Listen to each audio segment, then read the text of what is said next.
Hey, in this second short lecture from Chapter 8 in your textbook, we're going to talk about the elements in the listening process.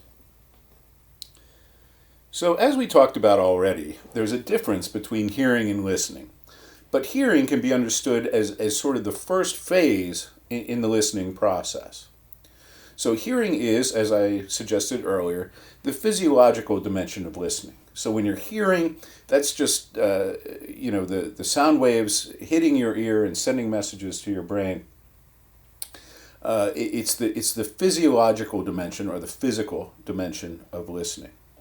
Now, of course, this can be affected by background noise. There's all kinds of noise out there that we hear all the time, but we don't necessarily pay attention to it, right? I mean, there are cars driving by out on the street and honking. Maybe someone's cutting the grass next door. There's all those noises in your house that when you're alone, you hear for the first time, right? Like the house settling or the air conditioner kicking on, all these things that you don't necessarily pay attention to normally, right? But you still hear them. They're still there. It's just that you don't notice them, right? Now, hearing is also affected by something called auditory fatigue. And auditory fatigue is just simply a temporary loss of hearing that's caused by continuous exposure either to the same tone or to loudness, right? Just really loud noises. Now, if you've ever been to a concert or been to a club where they have really loud music and you leave and you have trouble hearing, your ears are ringing, that's an example of auditory fatigue. And I should mention that this is on the test, right? This will be on the final. So auditory fatigue is just a temporary loss of hearing.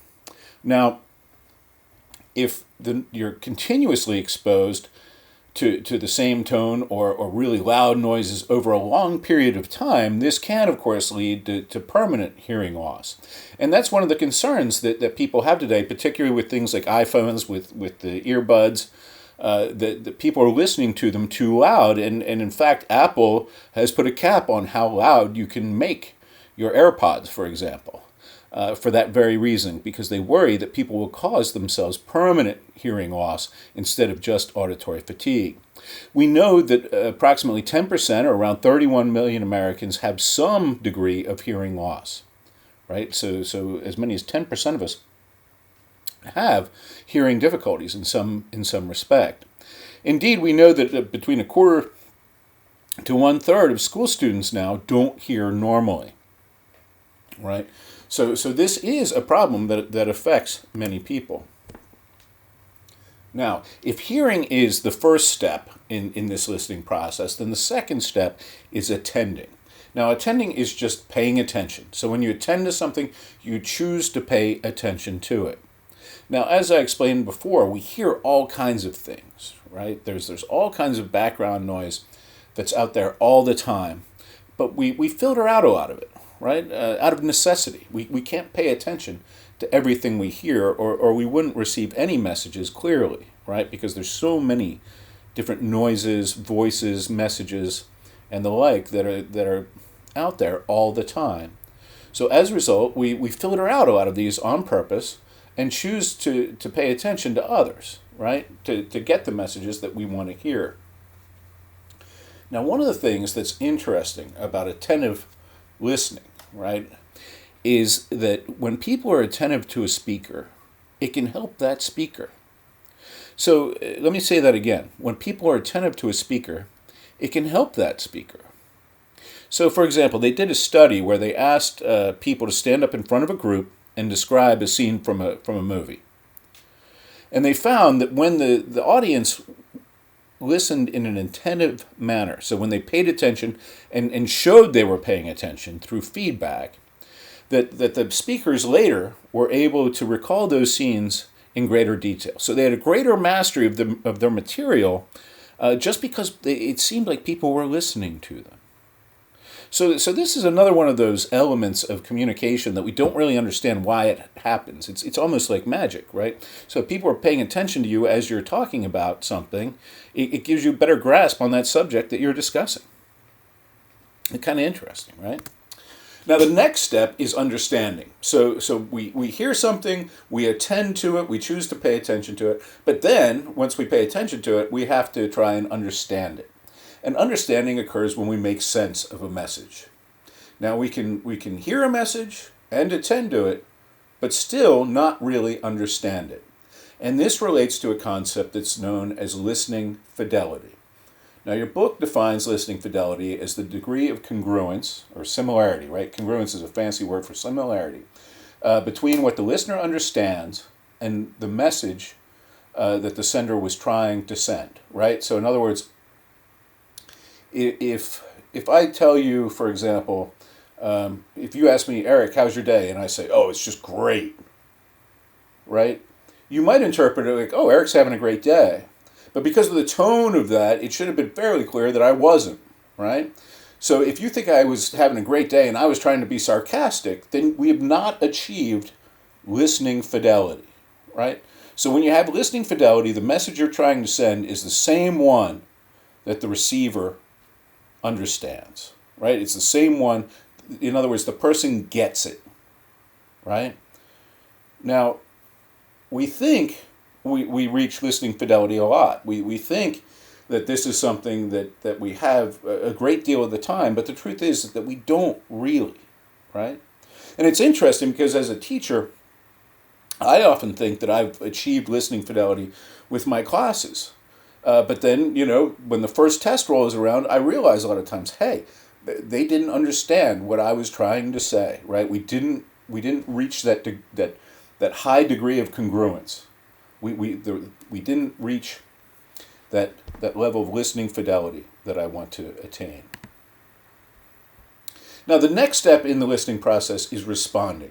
And with responding, this is where we give observable feedback to the person that's speaking. Good listeners show that they're attentive through a whole series of nonverbal behaviors. So keeping eye contact, reacting with appropriate facial expressions. We can also use verbal cues, right, in responding to let people know that we're listening. You won't believe what happened to me today. Oh, yeah, what? Right? I mean, that's when you respond, oh, yeah, what? That's again, a form of responding, right? And it's a form of feedback to let the person know, hey, we're listening to you. And it's important to remember that as a listener, right, you're playing an active role in the communication process, right? You can't not communicate. You're always sending some sort of message. So even if you're just listening, you need to think about the message that you're sending out. This is something that I tell students a lot, right? So when you're sitting in class, you might think, for example, that you're just listening and you're not really, unless you're saying something, unless you have your hand raised, you're not communicating with your professor. But that's simply not true, right? So I've always joked that I'm gonna write a book that's called How to Do Well in College Without Really Trying, and chapter 1 is going to be responding, right? So teachers, like anyone else, are hoping that their message is getting across. And they're looking for feedback the same way someone's looking for feedback if they're talking with you one-on-one. So when your professor's up there, when he sees a student nodding, like, yeah, that makes sense, right? That's what you're doing when you nod, is you're responding and you're providing feedback, right? And that's exactly what the professor is looking for.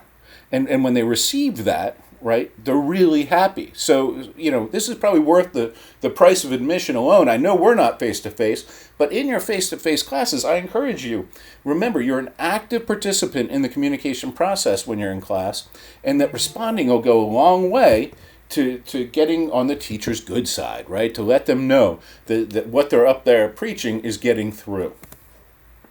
All right. This is a video of Barack Obama that's too long for what I want to do in this short lecture. But I think that the crowd in this video provides a lot of feedback, right? And are excellent listeners. And I encourage you to watch it if you can. Give it 5 or 10 minutes and just see how the audience reacts to the former president as he's up there speaking.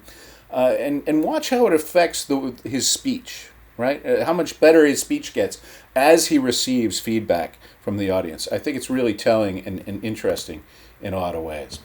So the final stage of this listening process, of course, is remembering. So after you've had this communication, after you've heard the message, after you've decided to attend to it, after you've made sense of it and understood it, right, and the conversation is over, you provided your response. Later, right? The question becomes, how much of that do you remember? And of course, remembering is just the ability to recall information. Now, one of the things that I stress in my classes that I've always found really interesting is that people only remember about 50% of what they hear immediately after hearing it. So what that means is, as you sit here and watch this short lecture, with everything I say, right, you're probably only going to remember about half of what comes out of my mouth. Within 8 hours, so 8 hours from now, that 50% drops to about 35%. After 2 months, the average recall is only about 25%. So after 2 months, you'd be lucky if you could remember maybe a quarter of what I've told you in this video. In 5 years, 10 years, forget about it, right? So as a result, one of the things that I try and do, and one of the things that good people, good public speakers do, is repeat themselves, right? I used to have a lot of friends in advertising who told me that to get anyone to remember anything, you had to tell them the message 7 times. This is why we see commercials again and again and again and again, because advertisers know that repetition helps recall, helps memory. So that's something to keep in mind, right? You forget about 50% of what you hear as soon as you hear it. All right, so in the next lecture, we'll discuss the challenge of listening, but that's it for this one. Thanks for checking in.